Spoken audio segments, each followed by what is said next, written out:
दोस्तों आज की वीडियो की हम शुरुआत करेंगे आपकी एजुकेशन से रिलेटेड जितनी भी प्रोफेशनल डिग्रियां हैं उनके रजिस्ट्रेशन और चॉइस फिलिंग को लेकर। यानी कि जब आपका पीजी या फिर यूजी कंप्लीट हो जाता है और आपको एजुकेशन सिस्टम यानी कि आपको टीचर बनने की जॉब में जाना है, तो आपके पास एक बैचलर ऑफ एजुकेशन की डिग्री या मास्टर ऑफ एजुकेशन डिग्री या फिर डीएलएड जो कि 12th के बाद होता है वो होना आवश्यक है।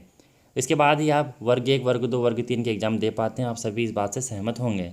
लेकिन ये कोर्सेज आपके कब होते हैं, तो जो जिसके बारे में मैं आप सभी को अभी बताने वाला हूँ, बीएड, एमएड या बीएससी बीएड, ये आपके होते हैं ग्रेजुएशन के बाद में, और पीजी के बाद में भी आप अप्लाई कर सकते हैं।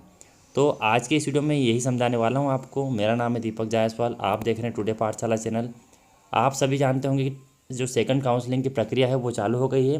पहली काउंसलिंग की प्रक्रिया, सीट आवंटन और एडमिशन भी हो चुके हैं। तो आज मैं आप सभी को समझा देता हूं कि आपको किस तरह से इसमें अप्लाई करना है और क्या क्या प्रोसेस करना है। साथ में आपको पूरा शेड्यूल समझाता हूं ताकि आपको किसी प्रकार की असुविधा ना हो। तो सबसे पहले आपको करना होता है रजिस्ट्रेशन। तो आपको लिखना है यहाँ पर MPHED। ऐसा लिखने के बाद में आप सर्च कर लेंगे, आपके सामने इंटरफेस कुछ इस तरह का आ जाएगा। डिपार्टमेंट ऑफ हायर एजुकेशन, इस पर आप क्लिक कर देंगे।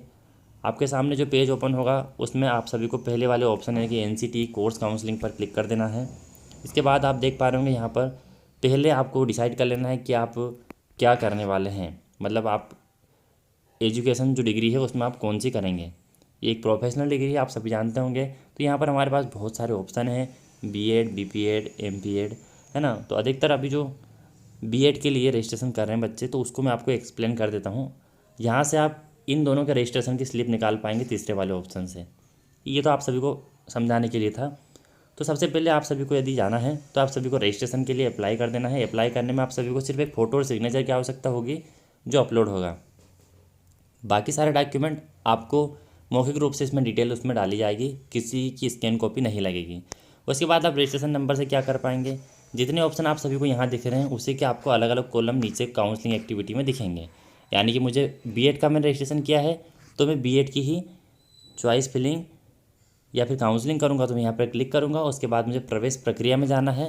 पहले आप यहाँ पर देख पा रहे हैं वैकेंसी फॉर सेकंड राउंड, इस वाले ऑप्शन पर जाकर 25 से 31 अगस्त लिखा है, तो इस वाले ऑप्शन पर जाकर पहले आप अपने ज़िले के जितने भी कॉलेज हैं उन सभी कॉलेजेस को देखेंगे कि किस में कितनी सीट है। यहाँ पर सीट लिखी हुई है, सीट देख लेंगे।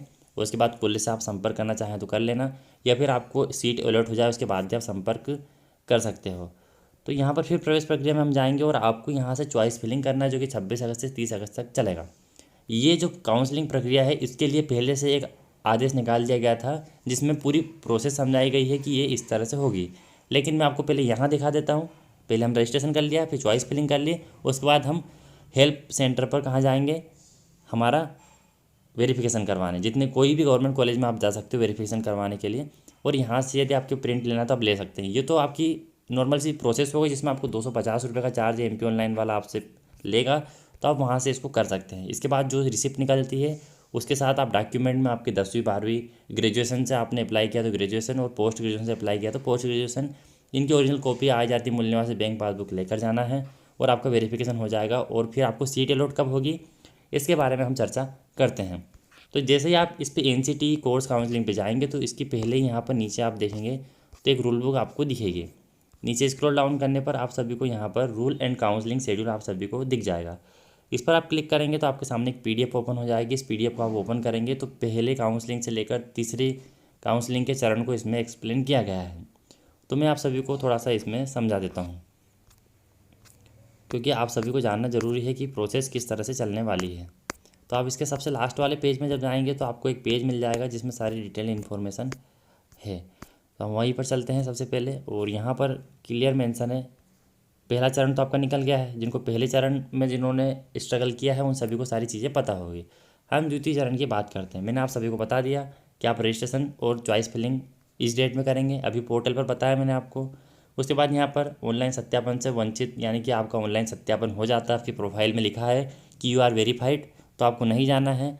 और अगर उसमें लिखा है कि यू आर नॉट वेरीफाइड तो आपको नियरेस्ट कॉलेज में जाके वेरिफिकेशन करवाना है। बीएड में यदि मैं आप सभी को बताऊंगा तो उसमें कोई भी डॉक्यूमेंट अपलोड नहीं होता है, आपके कास्ट सर्टिफिकेट की डिजिटल क्रमांक भी उसमें नहीं डाले जाते हैं। तो आपको ऑफलाइन वेरिफिकेशन करवाना है 26 से लेकर 1/9 तक। उसके बाद क्या होगा, उसके बाद ये जो बीपीएड करते हैं उनके लिए जो है फिटनेस और ये प्रेगनेंसी टेस्ट का जो है निर्धारित हेल्प सेंटर पर जाकर उनको करवाना है। उसके बाद में यहाँ पर एक मेरिट सूची का प्रकाशन होगा जिसमें बताया जाएगा कि आप सभी को सीट अलॉट होगी, लेकिन कौन सा कॉलेज होगा ये नहीं बताया जाएगा। ये कब होगा, दोनों को, जिसका कोई भी मतलब नहीं निकलता है। उसके बाद आपको जो सीट आवंटन होगा, यानी फिर इसके बाद में आपको 7-9 को देखना है, पहले रजिस्ट्रेशन फिर चॉइस फिलिंग, उसके बाद में आप सभी को गवर्नमेंट कॉलेज वेरिफिकेशन, और डायरेक्ट आपको 7-9 को अपनी सीट अलॉटमेंट देखना है कि आपने जो कॉलेज लिया था आपको मिला है या नहीं मिला है। उसके बाद यहाँ पर क्या कहा गया है कि प्रवेश हेतु शुल्क भुगतान कर देना है और यथास्थिति टीसी माइग्रेशन प्रस्तुत करना है। भुगतान करने के बाद आपको एक समय दिया जाएगा कि आपको टीसी और माइग्रेशन जमा करना है। उसके बाद फिर क्या होगा, फिर सारी प्रोसेस हो जाएगी एडमिशन की 12/9 तक। उसके बाद में 14/9 को लिस्ट फिर जारी कर दी जाएगी कि अब इन सीटों पर एडमिशन होने बाकी है, इन पर फिर आप तृतीय चरण में कर सकते हैं। जो पुराने नए सब इसमें अप्लाई कर सकते हैं, ठीक है। ऐसा नहीं है जो पहले छूट गया वो नहीं कर सकता, पहले बहुत पहले हुआ करता है ऐसा। तो तृतीय चरण का मैं आप सभी को यहाँ पर दिखा देता हूँ ताकि आपको अच्छे से समझ में आ जाए। तो यहाँ पर 14/9 से 19/9 तक क्या होंगे, वही आपकी चॉइस फिलिंग होगी। अगर आप अभी इस चरण में ना बैठना चाहें तो इसमें बैठ सकते हैं। ऑनलाइन सत्यापन होगा, आप डेट यहाँ पर देख पा रहे हैं। इसकी पीडीएफ भी मैं आपको डिस्क्रिप्शन में दे दूँगा, साथ में वेबसाइट जहाँ पर हम ये सब चेक कर रहे हैं वो मैंने आपको सर्च करना बता दिया, उसके लिंक मैं आपको डिस्क्रिप्शन में दे दूँगा। मेरिट सूची का प्रकाशन हो जाएगा और आपकी सीट का आवंटन 26/9 को हो जाएगा। तो यही है पूरी बीएड में एडमिशन लेने की प्रोसेस। आपके आवंटन लेटर पर आपका 1 साल की फ़ीस उस पर लिखी होती है और कॉलेज के नंबर भी लिखे होते हैं जिस कॉलेज में आपको सीट अलॉट हुई है। वहाँ पर आपको आधी फ़ी पे करना है, पहले वहाँ जाकर बात करें आप सेंटर पर जाकर, उसके बाद ही फ़ी पे करें कि वो कितना चार्ज कर रहे हैं। 32 हज़ार रुपये कहीं लिखे आ रहे हैं, कहीं 35 हज़ार रुपये लिखे आ रहे हैं, तो 70 हज़ार हो जाते हैं 2 साल के। तो वो उनके हिसाब से कुछ कंसेक्शन देते हैं या क्या करते हैं, तो आपको बात करना वहाँ पर सेंटर पर जाकर ज़रूरी हो जाता है। तो मैंने आप सभी को चीज़ें समझा दी है, लेकिन फिर भी आपके कोई डाउट है, कोई क्वेश्चन है, आप मुझसे कमेंट बॉक्स में पूछ सकते हैं। मेरा आप सभी से यही कहना रहेगा कि आपके पास जिसकी ओरिजिनल कॉपी हो पीजी या फिर यूजी में, उसी से आप काउंसलिंग प्रक्रिया में बैठें, क्योंकि आप वेरिफिकेशन में फिर रह जाएंगे। और जिसमें ज़्यादा अच्छे परसेंटेज है उसके ही डिटेल आप इसमें फीड करेंगे रजिस्ट्रेशन में, जिससे कि आपको जो आपका मनपसंद कॉलेज है वो मिलने के ज़्यादा चांसेस रहेंगे।